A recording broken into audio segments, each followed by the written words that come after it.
or Song of Solomon, or Greatest of Solomon. I'm going to stop. Okay, so it's been a few weeks, but we are coming pretty close to when they're actually married, right? So chapter 3 is going to be primarily where we get our understanding of Solomon's part in this song.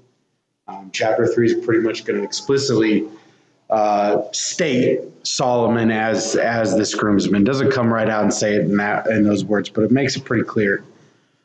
On top of that, we have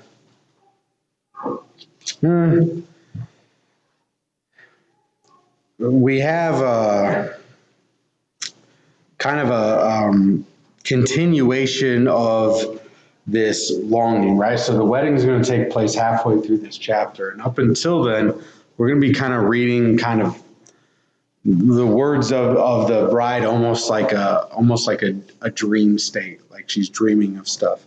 And we've seen that from her before in chapter 2. So up till now, we've had the courting phase, or what we would call it in modern language, dating, right? You can make the argument for engagement, but we'll talk about why doesn't matter what you call it here in a little bit. But for now, basically dating, engagement, whatnot. After tonight, they'll be married. And so the kind of tenses of the language will change. There'll be a lot more present and past tense, and not this kind of like what we talked about a few weeks ago, where things are almost written in a present tense, but in the future, right? Chapter 3 starts out, on my bed night after night, I sought him, whom my soul loves. I sought him, but did not find him. I must arise now and go about the city. In the streets and in the squares, I must seek him, whom my soul loves. I sought him, but did not find him. The watchmen who make the rounds in the city found me, and I said, have you seen him whom my soul loves? Scarcely had I left them when I found him whom my soul loves. I held on to him and would not let him go until I had brought him to my mother's house. All right, so to start off with, again, we have this kind of, she's almost talking like wishful dreaming kind of thing. Obviously would not have been acceptable even at that time for her to be walking around the streets at night. Probably a good way to get accused of things, right? But what it does speak to is kind of almost the state of desire on her part. There's a couple of different interpretations of this, right? So, and we've talked about how the whole book is kind of like this. There's one understanding that, again, this is all relating to God and how people are to relate to God, that we're supposed to desire God in much the same way as this woman desires this man, that it should be kind of almost consuming. Obvious reasons, I mean, if you go to either Hebrew or Greek, the words for love there is different when it comes to man and woman versus man and God. I mean, if you move over to Greek, which I know this is Old Testament, but even in Greek, we don't use eros when we're talking about God and man, right? For those of you that know what I'm referring to. So the other option is that, again, this is very literal, that this is a continuation of this story of an actual man and an actual woman. And in that regard, we have a couple of important details to note about how she's talking. First of all, there's no possession. You notice that? That when she's referring to this man, there's no possessive wording being used. No matter how obsessive she is, She's not possessive. She doesn't say my man. She doesn't say my betrothed. There's no possessive words involved. It's just the one whom my soul loves. Does that strike anyone? Everyone picking up on what I'm laying down? All right. Now I want to look at what this dating scene or this engagement has looked so far over the last 3 chapters versus what it looks like in our society. Right? So we have a woman who has found longing after a man, and she longs for him, she seeks him, she finds him, right? But never possesses until after they're married. Now I want you to consider how people act when they're dating each other today, or 50 years ago even. It's not that new. When does a relationship become commitment?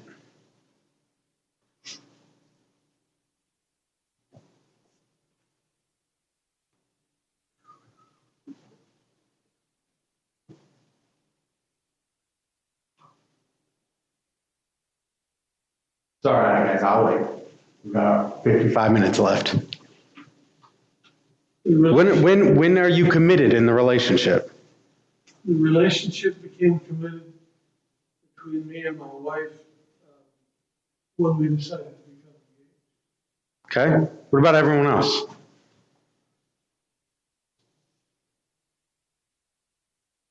When you decide that's the person that you want to be around all the time, and you were seeing other people, having feelings for other people, like you do now. So. Well, that's a description of what commitment is, right? Which, judging by the looks on some of your faces, might have been necessary to say. But when did that happen? The third date. All right. What I'm trying to pull out is that what we see here in Song of Songs?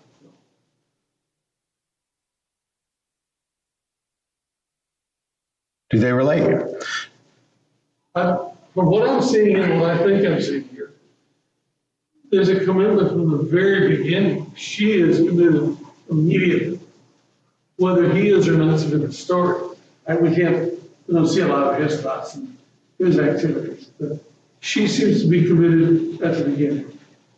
Well, at the very least, obsessive, almost. And every relationship is that way. I don't mean that in a negative way, but when we witness people today entering into relationships or what have you, we don't see the same stages. Pretty much as soon as you're dating somebody, they expect that to be a committed relationship. Evidence would be the amount of people who start dating and immediately move in with each other and now live together and now file taxes together, and they don't get married for another 10 years. Right?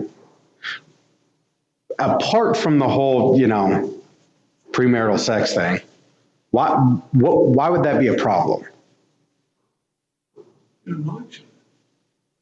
Sure, yeah. Putting yourself in a pretty vulnerable position with somebody you know pretty much nothing about. And it's not, you don't see the commitment because they go together as quick as they fall apart. And it's more like a business contract than it is a personal, love, soul-to-soul relationship. So.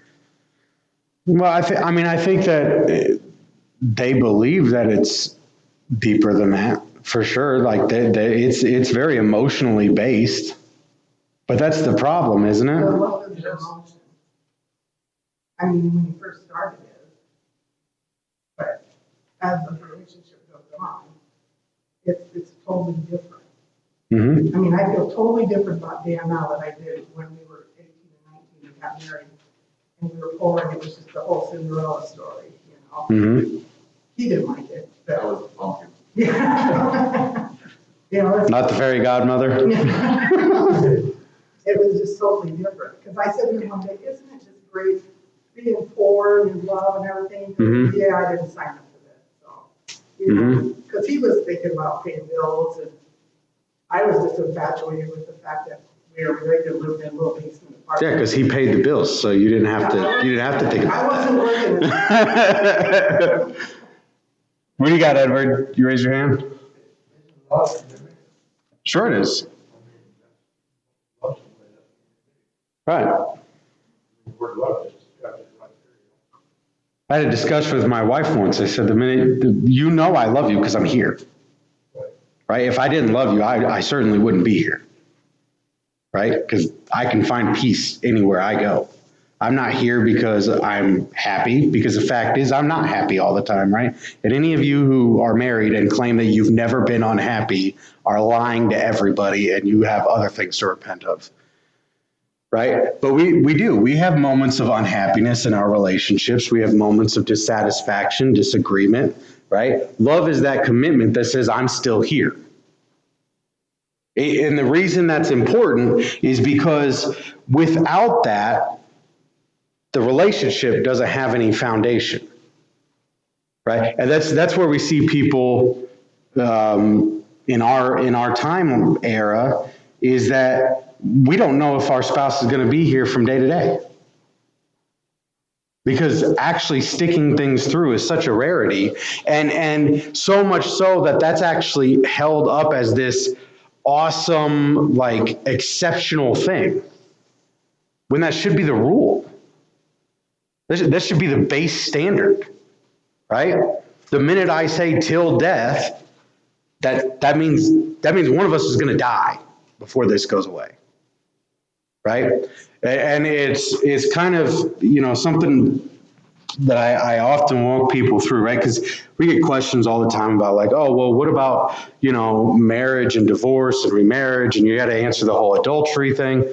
But I always tell people, when you get up to that podium and you make those vows, you didn't put any caveats in them, right? You said, till death parts us. You didn't say unless you do X, Y, and Z, or except in case of. There are no clauses in the wedding vows. So that means that you made a promise before God and man. What does it matter if you found some loophole, or so you think you found some loophole in Scripture? You still made a promise yourself. And your promise was the only thing separating you was going to be death. So it doesn't matter if you're happy, right? Part of the problem is nowadays, we're taught, or it's pushed on us, that we deserve to be. Oh, yeah. Yeah. So if you're not happy, then you're going to go speak out what maybe you think makes you happy. Sure. But that's one thing, is we all think our people, they deserve. No, I'm not going to be the one to say you don't deserve to be happy. What I will say is you're in for a rough ride if you think you're going to get things you deserve. Well, and you're the only one who can make you happy. So other people can't make you happy, other than God. But, seeking that out doesn't work.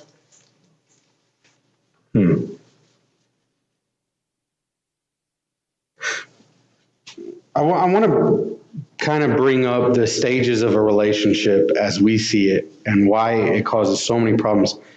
We see weird practices today in kids' relationship, teens' relationship, young adults' relationship. Who here has heard of a promise ring? All right, somebody tell me what is a promise ring? What is that? Yeah. What are you promising? That you're not going to date anybody else. For how long? Until you get tired of them. So you take the promise ring You back. throw it up on the. So there's no promise, Yeah. right? A promise ring is essentially, we're engaged now, but I need a back door in case I decide that isn't what I want. And this is what I'm talking about. We have shifted, society has shifted all the expectations of a relationship and moved it way forward past where it's supposed to be, right? When does sleeping with each other start? Well, when we're comfortable enough to get naked together, right? When can I expect you to no longer talk to anyone else of the opposite sex? As soon as I decide you're my boyfriend or you're my girlfriend, then that practice stops, right? This is now exclusive, it's committed, right? I'm going to be absolutely heartbroken if it ends, right? But then you fast forward, what's left for marriage? Why are we so surprised that people find marriage so unfulfilling? We've left nothing for it. We look at the vast majority today, there is absolutely no difference between the marriage relationship and the engagement relationship, and to be honest, the dating relationship. There's zero differences because they started doing marriage way in advance.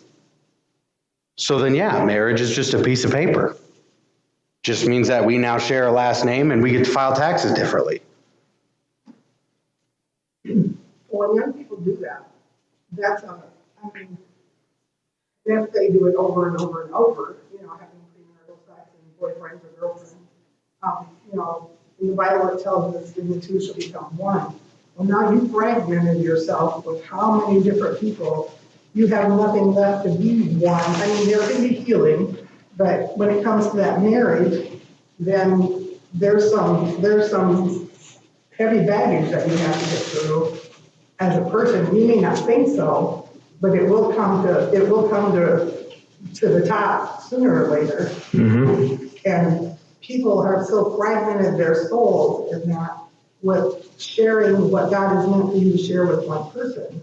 That's where a lot of our marriages run into trouble. So. Mm-hmm. And people don't, kids don't think about that. They're just out sowing their wild oats or whatever you want to call it.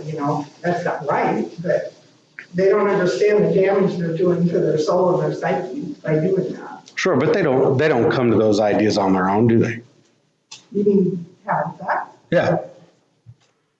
I had all boys. I mean, that's. Well, I am a boy, and I'll tell you, we don't come up with it ourselves. I think it's how you're raised. Well, yes, but be careful not to put all the blame on the parents, because there's some parents that really do try. But people are influenced by everyone around them. We look at Song of Solomon. Who does she continue going to for encouragement in this song? Who's the third party? The daughters of Jerusalem, right? Right? Anytime we see her using this line, do not let love awake before love's time, who's she talking to? Daughters of Jerusalem. We look at kids, and when they start thinking about these things and talk about these things, who starts the conversation? Not the parents. Half the time, we're having that conversation. They're 15 years old. They've already been talking about this for 12 years. Obviously, I'm exaggerating. You know what I mean? Like, we're way behind. Because their friends have been talking about it since they were young. I remember talking with my friends about sex. I was like 7 years old. We had no business talking about that kind of stuff. Certainly didn't have any clue what we were talking about, but we talked about it. And all we knew is that it was fun because we were going to get in trouble if we got caught talking about it. But nobody actually sat down and told us why that was wrong, why this was inappropriate, why we should not talk. We just didn't talk about it around the adults. Were you talking about sex, or were you just talking about body parts? Oh no, we were talking about sex. Most of the kids that I went to school with at 7 years old had already watched porn. That's not an exception, by the way. Average starting age of viewing pornography is about 6 years old now. It's kind of disturbing, right? I mean, at that age, there shouldn't even really be a desire for it.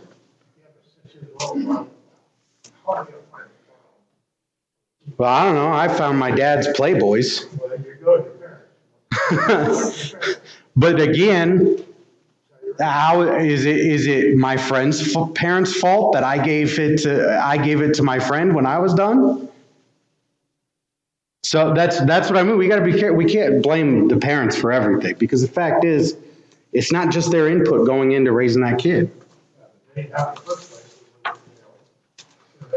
It's not sin, pornography is not sin. watching porn. Is that not what I'm saying? Sure it is. Okay, but it's your parents are out of it. It's the parents' fault. No. It's not somebody else's parents' fault if I introduce their kid to sin. I'm not saying their fault, but I'm saying the parents, the person, or your parents or whoever, how did you find out about sex at 7 years old? What made you start talking about sex? Just out of the blue? I don't have a clue. I don't know where it started. I just know we were doing it. Everything in life starts. The point in all of this is I'm not trying to place blame on people. I'm just pointing out the flaws in how this relationship stuff works now versus what we're seeing in Song of Solomon. The longing starts way before any action even happens. Way before. The average person now feels longing for all of 20 minutes before they act on it.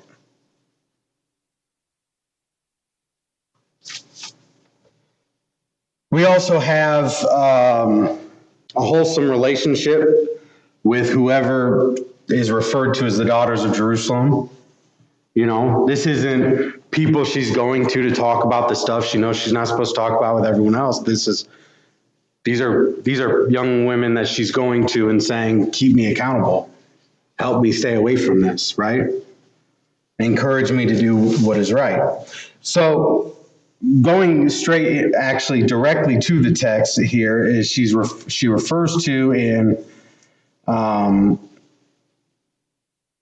lost my place here. In verse 4, bringing him into her mother's house. Some of the more direct translations, you might see mother's chambers or mother's room or mother's bedroom. Next verse, next half of the verse. Yeah, she talks about it in the next verse, but I'm just explaining some of the translations have that in that verse right there in that line. So, why, right? And when we talked about this kind of being almost an allegory for the whole relationship, that she's longing for him, she seeks him, she doesn't find him, then she finds him, and then she latches on. Why bring him to her mother's room?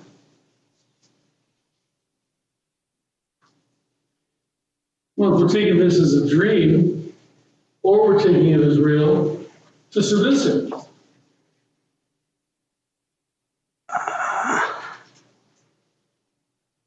I think the seduction started a while before this.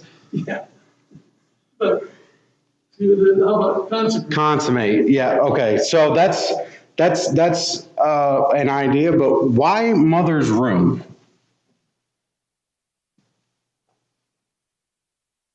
Where she was. That's what- I mean, if it follows that line of logic, she would have been conceived in her grandmother's room. Right? No idea. Uh-oh. Sam, don't know where We're in deep water now. you go last night. So we actually see the same thing in the story of Joseph, and there's a few other places I didn't really take note of or write down, but it's repeatedly referring to a man being taken into the mother-in-law-to-be's room for approval. This is not consummation. This is approval. Do you see what I'm saying here? So what's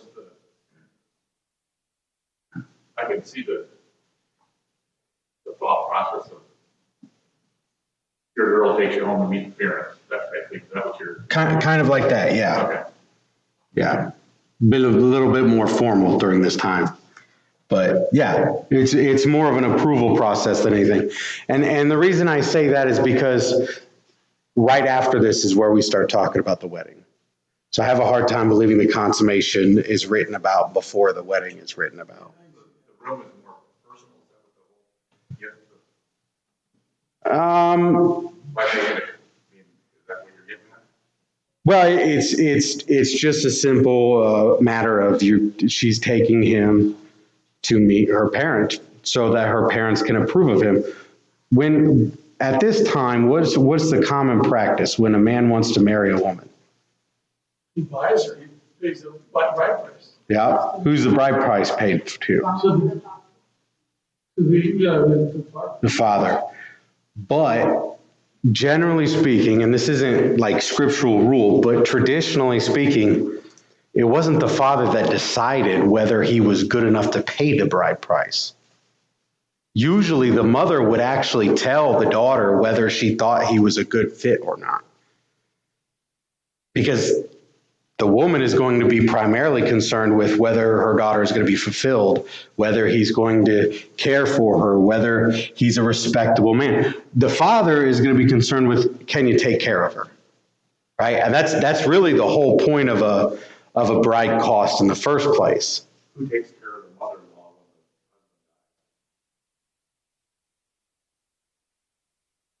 Well, it depends on where they line up. I mean, if it's the firstborn, if it's the oldest daughter, then it would usually be her and her husband. But that depends a lot on who survives the father, if that makes sense. It's usually whoever the estate goes to, whoever that firstborn is that gets the greater amount. Does that kind of make sense what I'm saying about why this location is written? All I right. don't think this was like an arranged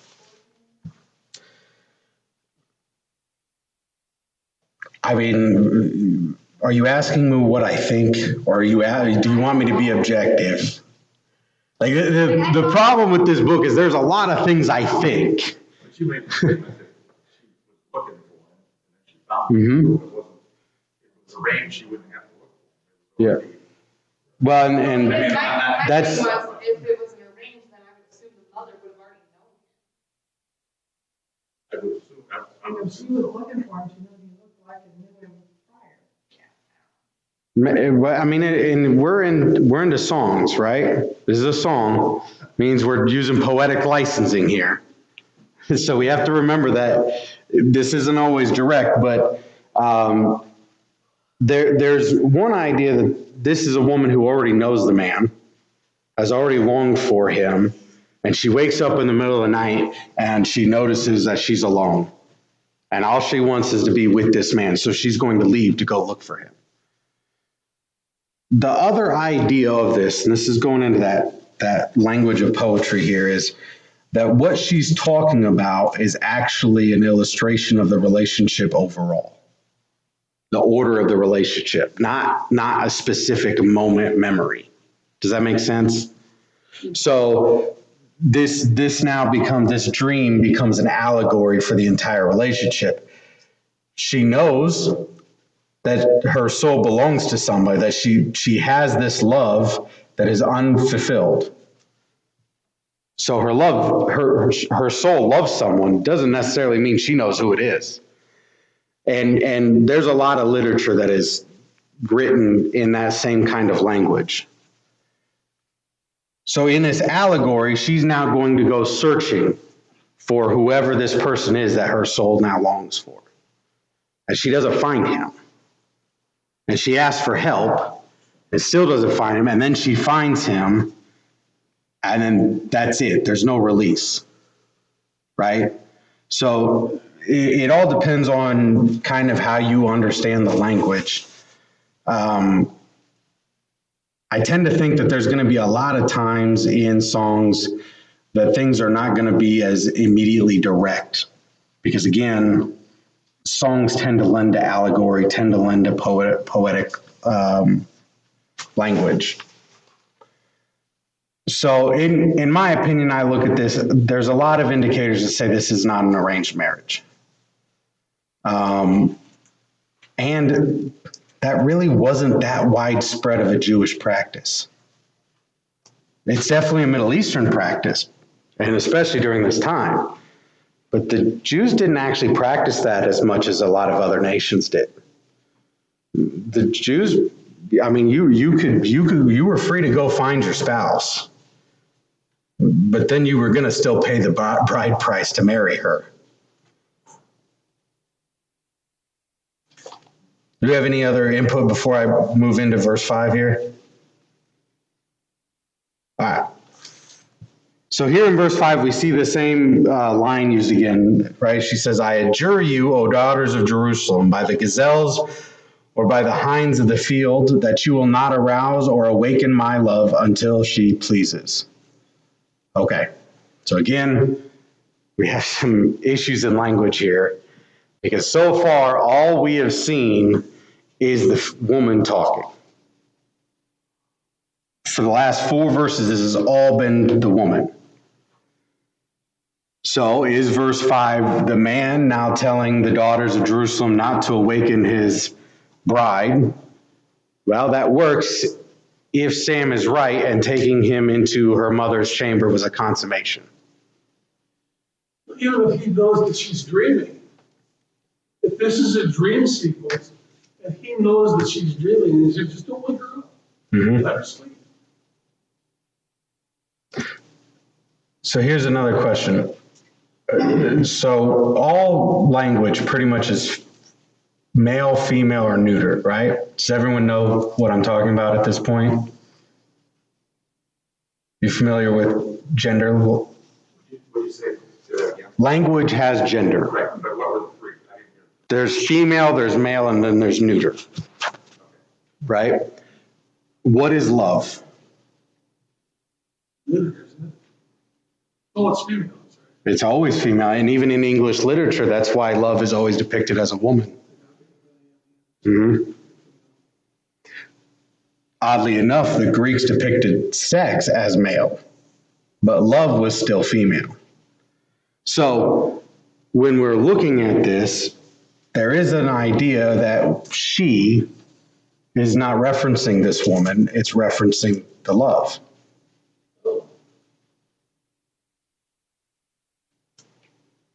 You see that? So if the woman is talking, she's saying, do not arouse or awaken my love until she pleases, she being her love. Does that make sense? All right. I'm only pointing that out. I'm not saying that's what it is. That's just what occurs to me. Okay, in verse 6, we finally move into this wedding day. And this is another one of those, it gets really tricky if you're not careful about how you follow along with how it's written. Verse 6 says, what is this coming up from the wilderness, like columns of smoke perfumed with myrrh and frankincense, with all scented powders of the merchant? Behold, it is the traveling couch of Solomon. 6 mighty men around it, of the mighty men of Israel. All of them are wielders of the sword, expert in war. Each man has his sword at his side, guarding against the terrors of the night. So, this is one of those, it's really easy to read Couch of Solomon and assume that she is seeing her groom coming to her. But if you actually look at how it's written, she is reading a couch of Solomon, not Solomon himself. This is not Solomon coming with a parade to meet her. This is Solomon sending a parade to go get her. Does that make sense?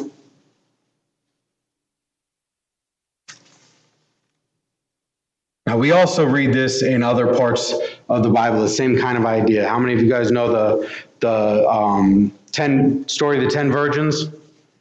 Right? In that story, the women are waiting for the groom. Where's the bride in the story?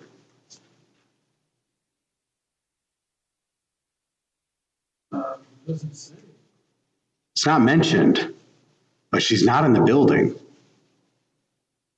He went and got her. That's why they were waiting on him. That's why they couldn't go in to celebrate the wedding. They had to wait for this couple to show up so they could bring them in.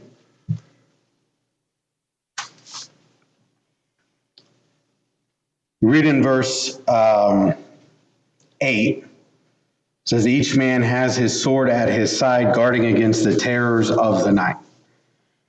This is talking about that Solomon has sent an entourage to bring her to the wedding and keep her safe. Does that make sense? Yeah. For several reasons. A, chances are they're not in the same city.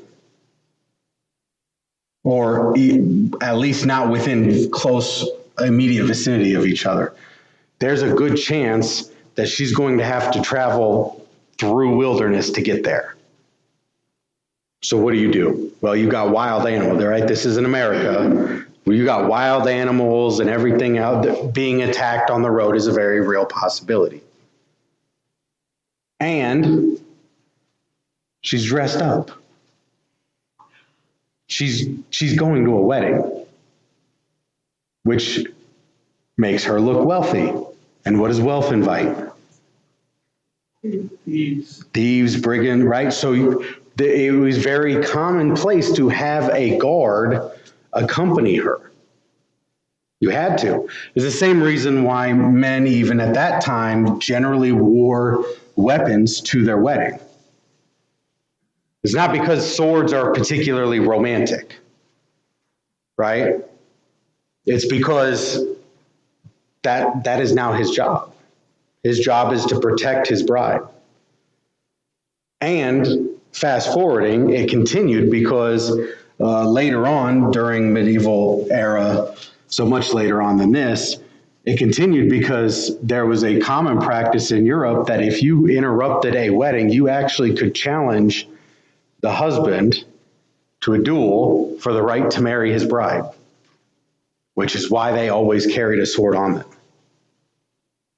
Right? So this idea of protecting your bride just continued throughout all the eras. In fact, not carrying a weapon to your wedding is a fairly new concept and really only found within the last several hundred years. What? Do you think this woman was affluent? Do you think she comes from money? No. No. Nope. Why not? My evidence is she's already described herself as a worker of the vineyard. And the way she describes herself, she's not somebody who's wealthy who would have just sent servants out. She very clearly states she is the one out in the fields working while her family does not. So that would be my argument for I don't think she's coming from money. She said Cinderella. Well, I'm sure you can write to Disney and tell them that they have violated copyright laws and stolen their Cinderella story. No, I don't know, I'm just looking at this. It just seemed like she wasn't the common person, but I must have missed that about that.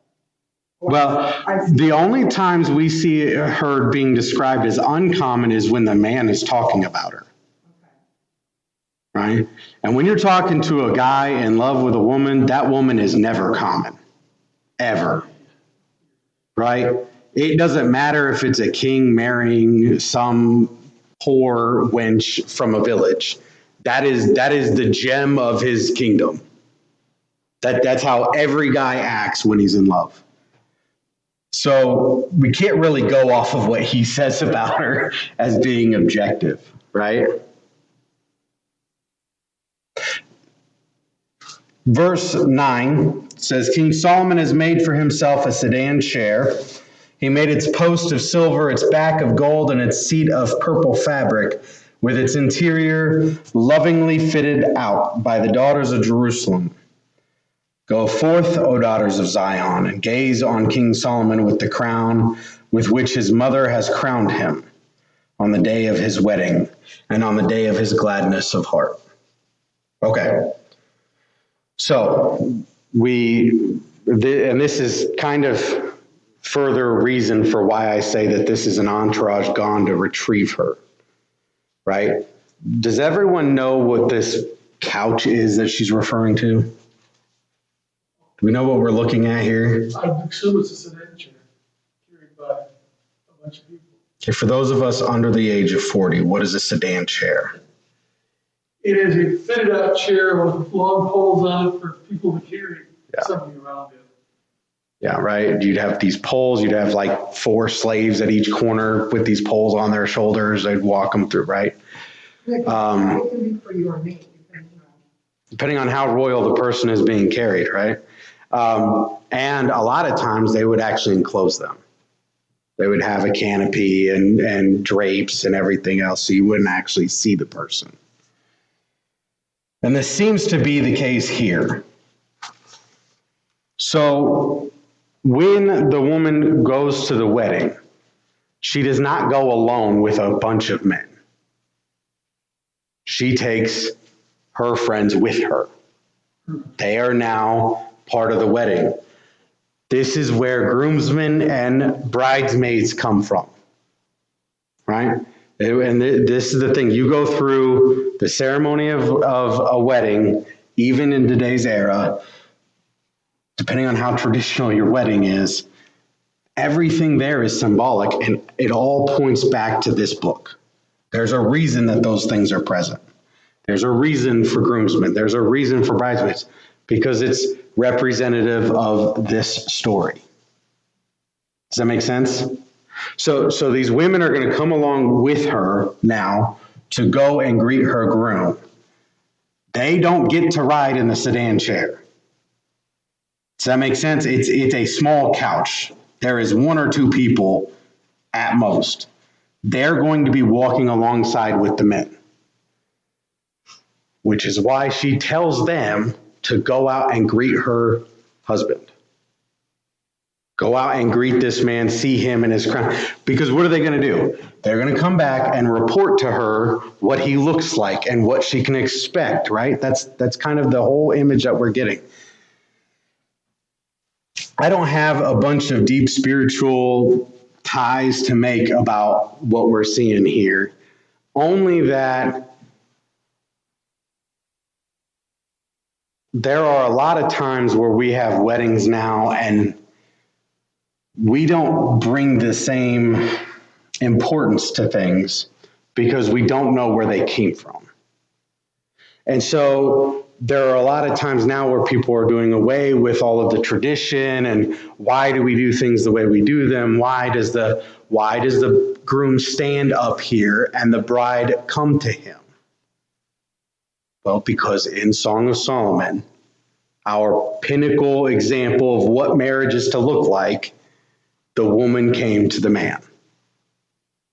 Why do we have groomsmen and bridesmaids? Because in Song of Solomon, the pinnacle of marriage, we have them being accompanied by their close friends. Does that make sense? Go ahead. Don't let this get out, otherwise we're gonna have sedan chairs coming down. Then we're gonna have to get some Samsons to carry it. I say, I'm not going to say no to it as long as I'm not the guy carrying it. I'll do the wedding. No, I have a contract. That's my job. So I think, and the reason I bring this up is, again, I think it's telling that we don't spend very much time studying this book. Nobody walked us through this when we were getting married. Nobody explained why things were present at a wedding. We did them because, well, that's what you do. That's what we were told. Yeah. I had gotten turned on to Song of Solomon during our engagement by a friend of mine in the church who had made a comment about whether, and it's a pretty common joke among men anymore, but made a comment about did I woo my wife by giving her notes telling her goats or her hair looked like a flock of goats and her teeth were like ewe lambs. And so I'm like, I didn't have a clue what he was talking about. And so that's why I went back and I read Song of Solomon, and that's kind of the start of all this, is like suddenly you start seeing these parallels between what a wedding ceremony looks like and this story in the Bible. And isn't it interesting that so many of us as Christians, we avoid this book to such a degree that most people go their whole lives and never know that those exist. And we think, well, this book really doesn't have any importance. That's actually most people's view of this book, that we could do away with this book and it wouldn't do anything to the Bible. Because the fact is, fornication is talked against in other books. Loving one another is talked about in other books. Being one man and one woman is talked about in other books. So what does Song of Solomon have? What does it offer us? Well, it offers us example. And to me, it's always a struggle when I hear people talk about, well, necessary inference and example, and that's how we know what we're supposed to be doing. And it's like, but we're actually given an entire book that is very clearly meant to be an example. We don't read it. There was a time here when the teenage class, this was a book we had to go through that was taught. Mm-hmm. Like when we were between 13 and 17, you know. Mm-hmm. And we all sat with our faces red and we didn't understand it at the time, you know. But it was taught to us, so we were exposed to it. So. Yeah. What'd you have, Dave? Just a couple of thoughts. First of all, this is a king, you know, and so if this is an example of a wedding, it's pretty extravagant. You know, not everybody's going to be able to afford to have a sedan chair and 60 warriors to go out and. When we talk about example, we're probably talking about form, not detail. Yeah. Well, so then my next comment is, you know, my grandparents got married on my great-grandparents' porch. Their exception was they had a meal together. That was it. You know? And I've often thought, and maybe some other people like this also, that in today's age, I understand a wedding being an important part of this connection that we have with each other. Mm-hmm. But a lot of times I'm concerned that it's so overblown that one wedding day is. You start your whole marriage out with 10 years of debt because you have to pay for this one day that you don't remember by the time you paid it off. It's like, and I talked to you can make a down payment on a house. Oh, that doesn't happen anymore. Yeah. And then that day becomes the pinnacle. Yep. Or the, what do they call that when they get to the top? The climax. Mm-hmm. Of the wedding. Yep. But everything after that's kind of pretty blah. Yeah, and it goes back to what we talked about before. What's left for the marriage? You know, but I think that, and I should clarify, when I say example, I say that freely because I don't think an example is necessary requirement. I don't think they're the same things. Yeah. I think this is Solomon detailing out what the perfect wedding would look like. But just because this is an example, it doesn't mean that it's required, right? An example of, no, I'm just kidding. I'm not going to do that tonight. But so I think that there's a big difference.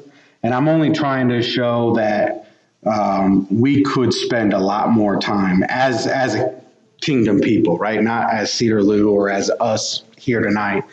As kingdom people, we should be spending a lot more time with this book than we've probably given it. I don't disagree with that. And helped our young people understand why certain things exist, why these things are important. This has symbolic, spiritual symbolism in it. We're not just doing this for no reason or because of tradition. This goes back to something. This is a nod to a biblical example of marriage in the hopes that your marriage is biblical, right? So the other thing I want to talk about, because David brought up this whole idea of it doesn't have to be this big extravagant thing. And the reason I think that that's so commonplace now is because we've taught people all the wrong things about what a wedding is. Yeah, it's something that our preacher told to us, and it has stuck with me for 8 years. And nobody likes hearing it. right? Or you're jealous anyway. That's right, because for 4 years, I have prepped you to hear what no one wants to hear. The wedding day is not about the bride. That's the most common thing that is said, well, this is the bride's day. No, it's not. No, it's not. And this is one of the things you can pull out of Song of Solomon. When we look at the example of the wedding, she's a focal point, sure, because she's the one getting married. But the day is not actually there for her. The day is there for everyone else in attendance to be here to witness the joining of a man and a woman. And I think that's why we run into so many examples of people getting married and they want everything to be exactly just so, and people throw a fit when things don't go exactly according to plan, and people spend $10,000, $20,000, $30,000 on a wedding, which is obscene because they have a hard time paying the same amount for a car that's going to last them 40 years, but they want to do this for a day, and it's ruined. So when they make shows called Bridezilla, that kind Yeah. of thing, it just turns the whole society's, way of thinking that it's all about her and everything's got to be her way or in her mom or the highway, and then the poor groom is just told to be here at 5 o'clock, And that's not even just suggest, that's told. I mean, people make comments, at least from a groom standpoint. I heard that told to me many times that day. Well, you showed up, you did your job. What? Like, I'm not supposed to be stressed out right now? I'm committing the rest of my life to this woman. I don't have a right to be stressed, right? Or you don't get to make decisions. You're the groom. I was just I wonder what it would be like if the groom got the plan. I would tell you there was a few things that I insisted on at our wedding, and one of them was which side the bride and groom were on, which was very polar opposite to what we do traditionally because, again, I read Song of Solomon and I see it written in there, and I'm like, well, that's what we're going to do then. There's a few things that I insisted on, and Bailey was kind enough to just, she didn't have an issue with it. But yeah, no, she didn't. I was lucky. She didn't want no part of any of it. What's important to them should really be considered in this, because you're, as a wife or as a bride, you're the one that's going to be following him the rest of your days, Now, not that it can't be a together decision on things. Oh, yeah. But I think it could lean a little more the other way sometimes. And I've been a part of, the buddies that have been married. I've been a part of all their weddings. So there's always a time of concerning ideas of what's going on. We go to one friend's and we talked as guys, we talked for months about what kind of suits we thought would look good. And we were going to go get together and go look at suits and pick out everything. And then we get a call 2 weeks before the wedding. So my fiance and her mom went out and picked out the suits. So we've already got them picked out, and this is how much you owe. No. Nope. You're not going to tell me that I have to wear this and I have to pay. If you're going to tell me I have to wear this, you can pay for it. Because it was kind of a big deal for us. This is the last thing that is allowed to men in a wedding. And now, That's the last decision. yeah. And now that's taken too. Why is this woman you're not married to yet telling your friends what they have to wear? Well, her mom was I don't even know her mom. I could care less how her mom feels about me, and we've seen that over and over again. And it's not just my friends' weddings. It's a lot of weddings now. And it's because it all goes back to, we have taught young people, this is her day. This is all about her. No, you have the rest of your lives to make this about her. This day is a ceremony so that the community can receive you as a new unit. I wonder where the idea of having colors for your wedding, came from. Because I'm sure, well, I can't say I'm sure, that back here, I can't see them all going, all right, the guys are all gonna wear chartreuse. We're gonna dye a line for chartreuse, so you all have the same, I mean, we're off in left field already, but I would go on a limb and say that it's not from scripture, at least from what I could see. So it had to come from a woman. I've never met a man who cared whether or not everyone was color coordinated. There's a lot of wedding planners that are men, so. And they're usually dating men. Yeah, that's it. That's not just a woman thing, but, no, I just wondered, how all that came about, because I think it would just be prettier to have, I don't know, like woody stuff, or, you know what I'm saying? I mean, I'm that way anyway, but, yeah. I don't know. As far as teaching Bible class goes, I know nothing about answering that question. But, you have Daughters of Jerusalem. Feel free to discuss it with them. Do we have any last comments or questions tonight? All right. With that, let's approach God's throne. Father, we give you thanks tonight for levity, for joy, for being able to discuss these things that for some reason seem so difficult to talk about for most people.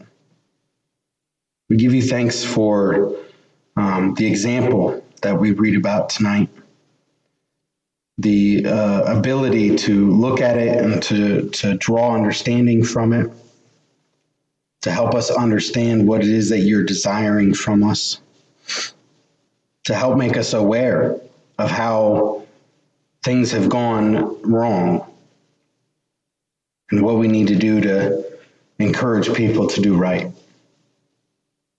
We give you thanks tonight for the love that you give to people, to share with people, the love between a man and a wife. And we give you thanks for the love between master and servant, between God and creation, for the love that your Son ultimately showed us on the cross. Give you thanks tonight for giving us a part to play, whether it's in the continuation of this life, or whether it's a part to play in your will as a whole. We ask that you be with each person here tonight, that you give them a discerning heart. And when they look at these scriptures, that it latches onto them, that it be engraved on their spirit, that they readily accept truth and wisdom, that you watch over them and give them the words to speak that wisdom to those around them. We ask and pray these things in the name of Jesus, our Christ, Lord and Savior. Amen. Thank you, everybody.